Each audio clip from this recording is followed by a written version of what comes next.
भोले बाबा के प्यारे universal alloy master Osho कहते हैं, प्रेम और ध्यान बिल्कुल ही अनूठी बात है। उसका बुद्धि से कोई संबंध नहीं, प्रेम का विचार से कोई संबंध नहीं। जैसा ध्यान निर्विचार है वैसा ही प्रेम निर्विचार है। और जैसे ध्यान बुद्धि से नहीं संभाला जा सकता, वैसे ही प्रेम भी बुद्धि से नहीं संभाला जा सकता। ध्यान और प्रेम करीब करीब एक ही अनुभव के दो नाम है। जब किसी दूसरे व्यक्ति के संपर्क में ध्यान घटता है तो हम उसे प्रेम कहते हैं, और जब वह बिना किसी दूसरे व्यक्ति से अकेले ही प्रेम घट जाता है तो उसे हम ध्यान कहते हैं। ध्यान और प्रेम एक ही सिक्के के दो पहलू है। ध्यान और प्रेम एक ही दरवाजे का नाम है। दो अलग अलग स्थानों से देखा गया। अगर बाहर से देखोगे तो दरवाजा प्रेम है, अगर भीतर से देखोगे तो दरवाजा ध्यान है।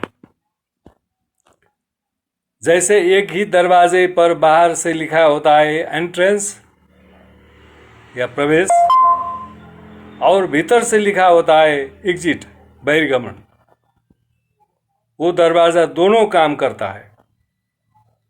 अगर बाहर से उस दरवाजे पर आप पहुंचे तो लिखा है प्रेम, अगर भीतर से उस दरवाजे को अनुभव किया तो लिखा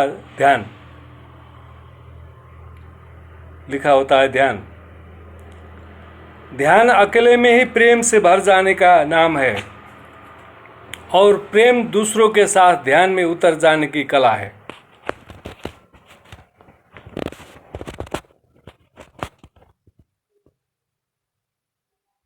बात समझ में आया ना? अब ध्यान से डरते हो या प्रेम से डरते हो? क्या इरादा है?